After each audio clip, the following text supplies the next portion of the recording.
Maria Elena Bergoglio, the sole surviving sibling of Pope Francis, has unveiled revelations that challenge the Vatican's polished narrative about Jorge Mario Bergoglio. Her account exposes a deeply human side of the Pope, from a complex youth marked by struggle to personal sorrows hidden beneath his global image. These truths demand a reevaluation of the man behind the papacy. As a journalist, I approach the story with a mix of fascination and caution. Maria Elena's voice carries unparalleled authenticity, yet its emergence raises questions about why such personal insights remain silenced for so long. Her narrative is not just a family memoir, it is a lens into the cost of global leadership and the Vatican's control over legacy. Maria Elena's decision to speak out shatters decades of Vatican-enforced silence. She offers vivid memories of Jorge's childhood, his turbulent path to the papacy, and the emotional toll of their estrangement. Her words paint a Francis unfiltered by protocol, a man shaped by hardship and compassion, not just divine calling. This revelation is seismic, forcing the world to confront a pope who was not only a spiritual icon, but also a brother flawed and human. As a journalist, I see her testimony as a rare breach in the Vatican's armor. It invites scrutiny of how institutions shape narratives, often at the expense of personal truths. The public deserves to know the full scope of Jorge's life, not just the sanctified version crafted for global consumption. On April 21, 2025, Easter Monday, the Vatican announced Pope Francis's death at Casa Santa Marta. His passing, anticipated due to years of declining health, reverberated worldwide mourning, a leader who redefined the Catholic Church with his humility and advocacy for the marginalized. Yet amid global grief, a quieter sorrow emerged from Buenos Aires. Maria Elena Bergoglio, Jorge's only surviving sibling, bore a uniquely personal loss. She was neither a public figure nor a theologian, but a humble homemaker, whose voice cut through the Vatican's solemnity with raw clarity. She recalled, "I watched him step onto that balcony in 2013 and felt my heart collapse. I cried uncontrollably. The moment was too much." Jorge Mario Bergoglio's emergence as Pope was not just a historic event. It sparked questions that remain largely unspoken. Public records confirm Maria Elena was born in 1948, 12 years younger than Jorge. The siblings grew up in Buenos Aires in a traditional Italian immigrant household. Their father worked as a railway worker, their mother as a dedicated homemaker. Maria Elena described Jorge as firm, yet fair, a boy who seemed destined for an extraordinary path. He shunned crowds, rejected material excess, and often wandered alone into poor neighborhoods to offer help.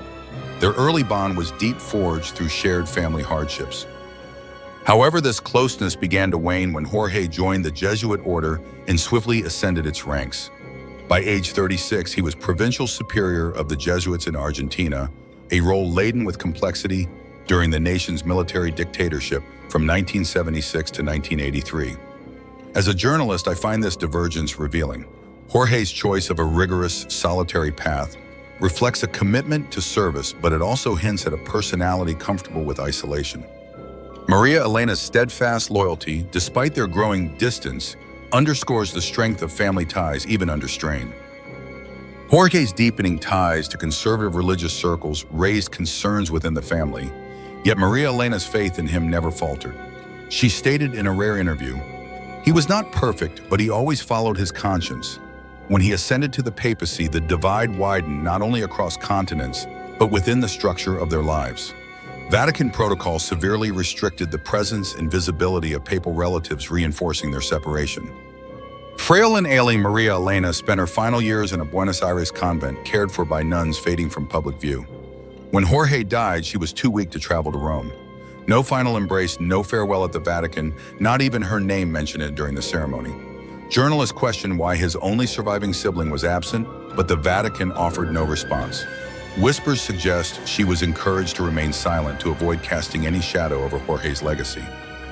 As a journalist, I view this silence with unease. The Vatican's omission of Maria Elena feels deliberate, raising ethical questions about whether institutional image supersedes familial bonds. Her absence at the funeral is not just a logistical oversight, it suggests a calculated effort to present Francis as a universal figure detached from personal ties.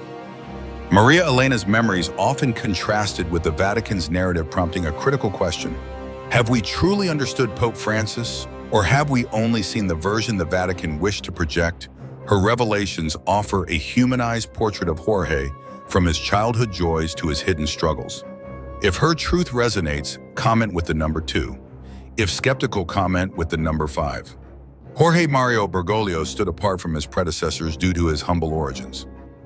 Unlike popes born into aristocratic European families or raised within Rome's ancient church, he was shaped by the working-class life of Buenos Aires.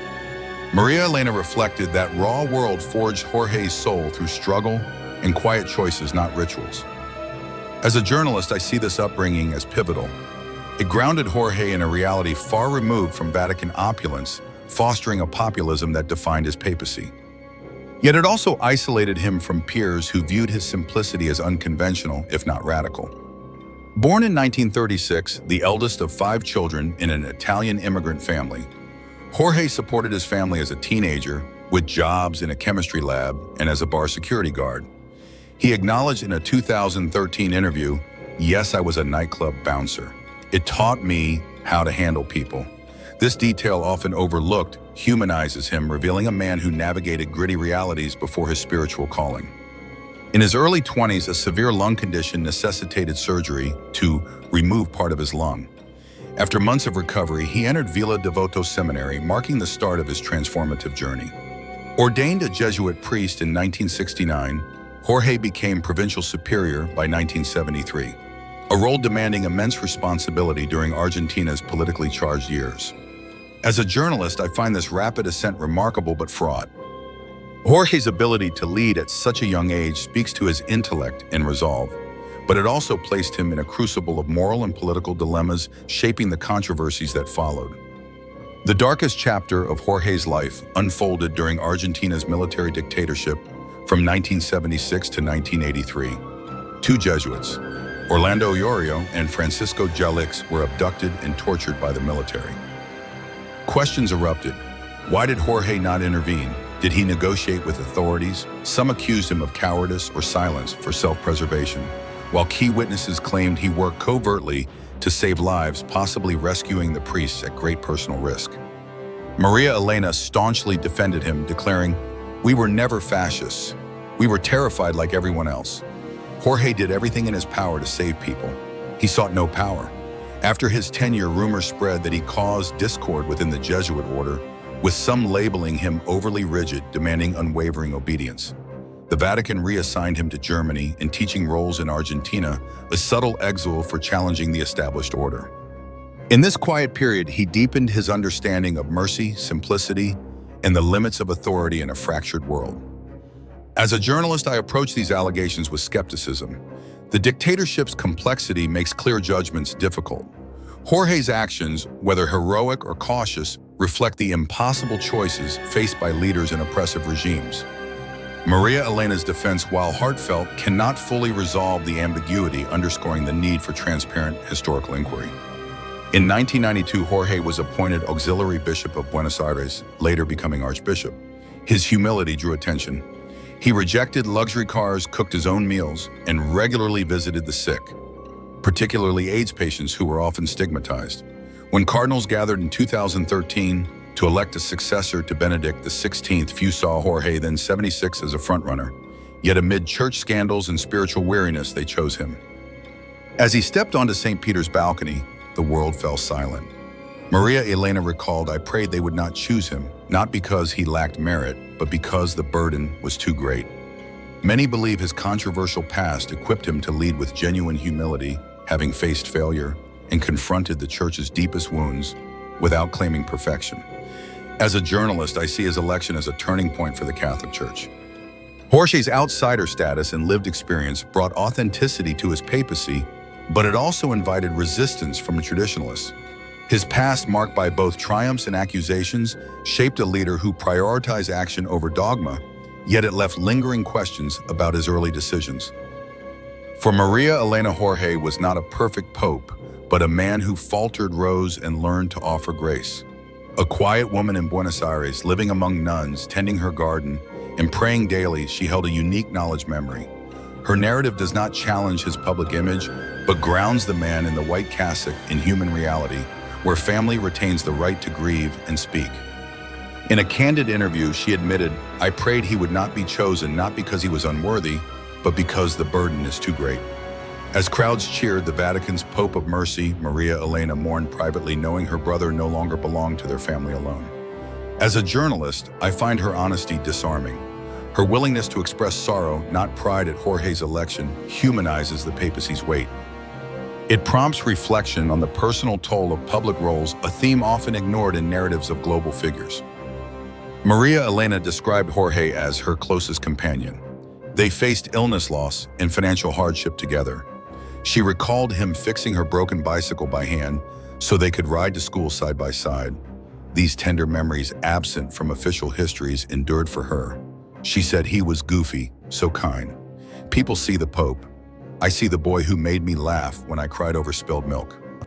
Time led them down separate roads. Jorge chose priesthood, a life of discipline and service, while Maria Elena remained in the ordinary world. Their bond held until 2013 when he became Pope. Conversations became rare, phone calls passed through intermediaries, and letters often went unanswered. The brother who never missed family gatherings became a distant figure on a screen. Maria Elena expressed no bitterness, but her words carried sorrow, as if the church had taken part of her forever. As a journalist, I see this estrangement as a poignant commentary on institutional power.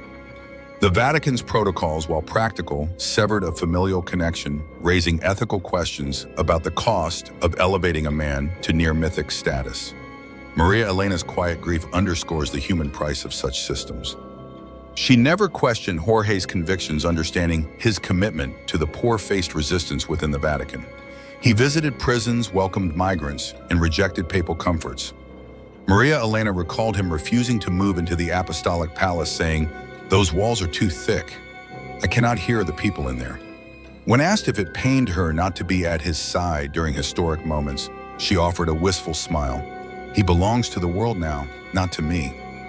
I have accepted that, but I never stopped missing him. Her sorrow was not jealousy, but the pain of loving a global symbol whose love was cast into shadow. Whispers emerged. Did the church distance his family to protect the papal image? Reporters questioned her absence at the funeral, the omission of her name, and the silence around her request for his belongings. Maria Elena remained dignified, seeking no accusations, only to remind the world that before he wore white, Jorge was her brother, a man of flesh and memory. As a journalist, I find these questions troubling. The Vatican's failure to acknowledge Maria Elena suggests a prioritization of image over humanity. It invites scrutiny of whether the church values its narrative over the very compassion Francis championed.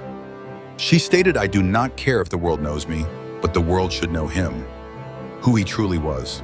The barefoot child, the man who wrote letters without fail, the brother I still speak to, even now that he is gone." The Vatican offered no response, and the silence may persist. Too frail to travel to Rome, Maria Elena received no Vatican assistance or recognition. Global news outlets asked why the Vatican, with its vast resources, did not ensure a farewell for Jorge's closest family.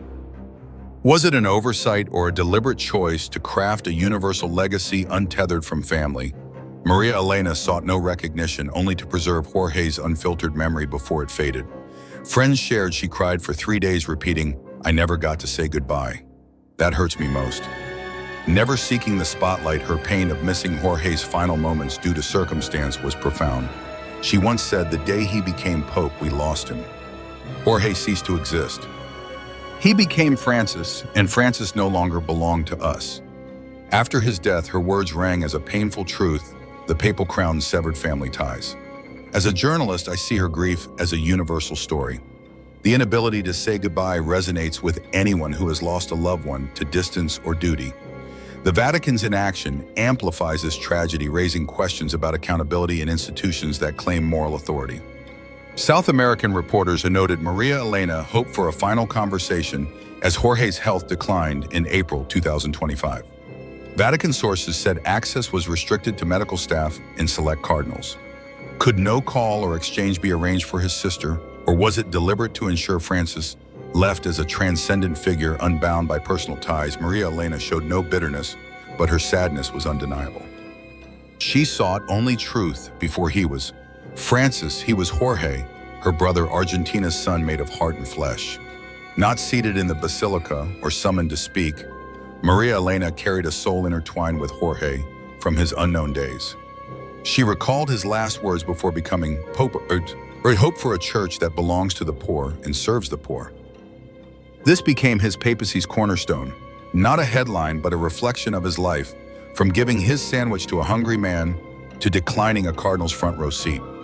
As a journalist, I view this statement as Francis's defining ethos. It reflects a lived commitment to the marginalized, but Maria Elena's role in preserving it highlights the power of personal testimony. Her voice ensures Jorge's values endure beyond Vatican curation. To Maria Elena, Jorge remained her brother with scuffed shoes, a warm voice and a habit of stacking newspapers. Strict enough to ban cartoons after bedtime, gentle enough to slip coins into her bag when money was tight, she reflected. History will remember Pope Francis as the man who redefined the church, who spoke boldly about migrants, the poor creation, and grace. But to me, Jorge's greatest gift was in the truths he never had to explain. He walked his path quietly, hoping others would follow. Through her, Francis became a man who held her hand at crossings, texted to ask if she ate, and turned down birthday cakes to help the homeless. His legacy for her lives in humble gestures she carries. She said, "He may have left us, but I recognize him in every quiet act of kindness. That is the legacy he left me. Not the papacy, not the vestments, just love." As a journalist, I find this portrayal profoundly moving. It counters the Vatican's tendency to elevate Francis into an untouchable icon, reminding us that his greatness lay in small human acts. Maria Elena's memories challenge the media to focus on authenticity over spectacle. Stories absent from textbooks or Vatican archives endure through Maria Elena's voice. When Pope Francis, born Jorge Mario Bergoglio, died on April 21, 2025, the church held a grand farewell. World leaders offered condolences, cardinals gathered beneath the Sistine Chapel's ceiling, and historic moments were broadcast. Yet a silence lingered. Maria Elena was not there. Her name was absent from funeral plans, tributes, and Vatican statements, not even marked by a family bouquet.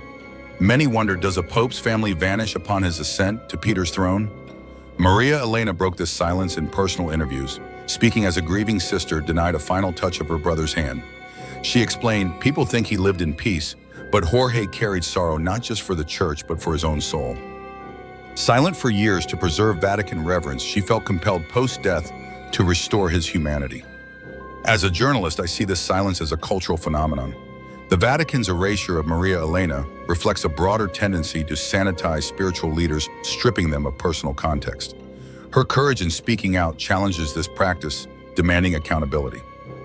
In her modest convent with no Wi-Fi or television, only a worn radio and weathered Bibles, Maria Elena prayed, tended flowers, and wrote Jorge's stories not for fame, but to ensure someone remembers Francis as Jorge, the Bergoglio family's eldest son. She recalled, "He carried me when I was sick. That is the Jorge. I hold not the Pope in white, but the boy with strong arms and kind eyes." Small moments like feeding sparrows with leftover bread or calling her Nana, a Spanish term of affection, shaped a man who understood mercy. Her honesty resonated. Jorge was not perfect. He made serious mistakes but sought amends. She stated, "He chose love every time, even when it hurt."